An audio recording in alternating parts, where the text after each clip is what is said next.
Voilà,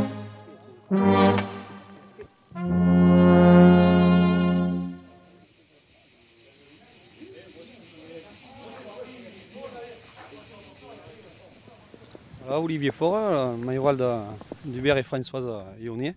Je m'occupe des taureaux sur le pays, mais également de l'élevage de chevaux Camargue. Voilà, c'est encore une propriété assez grande, puisqu'on démarre de Salins de Giraud et on va jusqu'à Digue à la mer, qui représente un peu plus de 1500 hectares. On pèse environ 300-350 taureaux vaches, hein, et puis 80 chevaux Camargue. Alors les taureaux de la Bélugue, bon, bien sûr, hein, on connaît l'histoire. C'est des taureaux qui avaient beaucoup de bravoure, qui ont encore toujours beaucoup de bravoure, mais pendant ces 15 dernières années, a été apporté quand même pas mal de noblesse. Alors maintenant, on va dire que c'est un taureau quand même qui est assez fort de présentation, qui est élevé à l'herbe, ce qui lui permet d'avoir du muscle. Pas trop de gras, et c'est ce que tient M. Yonnet, à présenter des taureaux en muscle, avec beaucoup de mobilité. Donc, bien sûr, il y a une évolution dans tout, et il faut que les taureaux comprennent que l'évolution est bien là, qu'ils prennent moins peur des taureaux, et qu'ils dosent surtout bien beaucoup plus à la pique.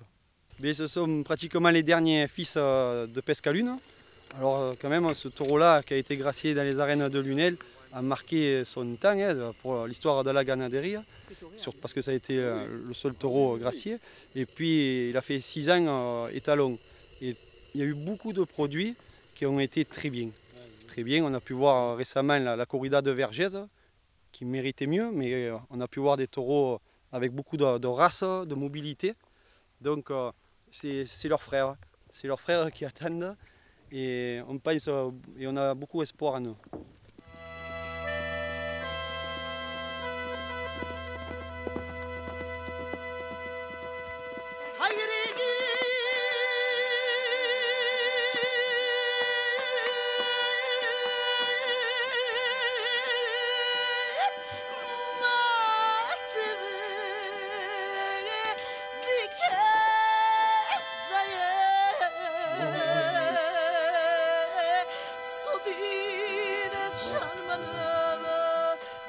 Alors, l'élevage lyonnais, comme tous les élevages camarguais, étaient des taureaux Camargue.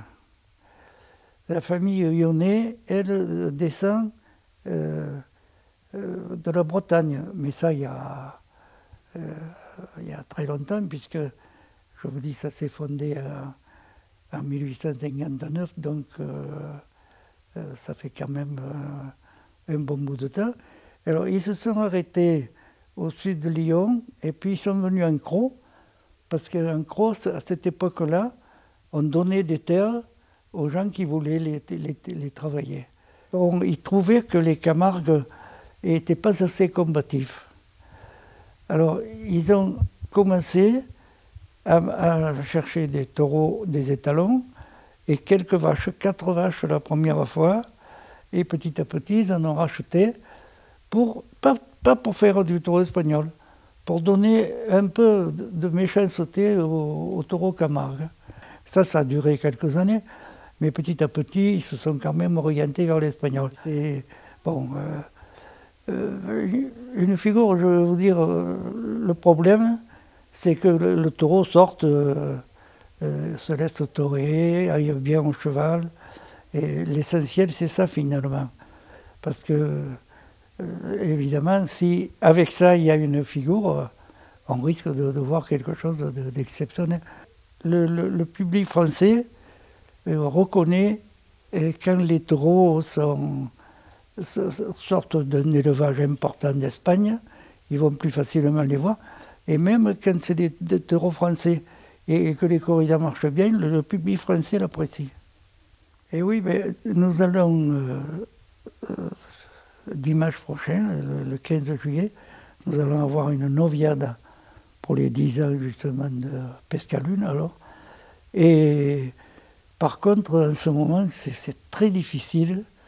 Les organisateurs vont beaucoup en Espagne parce que les taureaux sont bradés et On a eu une corrida, nous, qui est sortie très très bonne en début de saison, mais on en a encore 2 et elles sont toujours là. On ne sait pas quand est-ce qu'on va les faire lidier.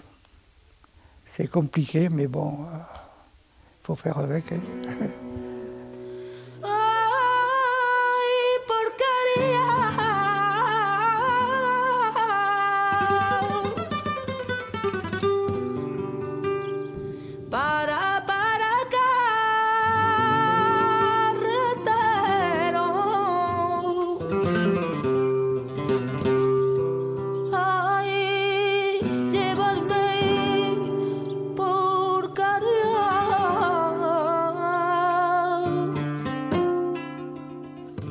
A la mina de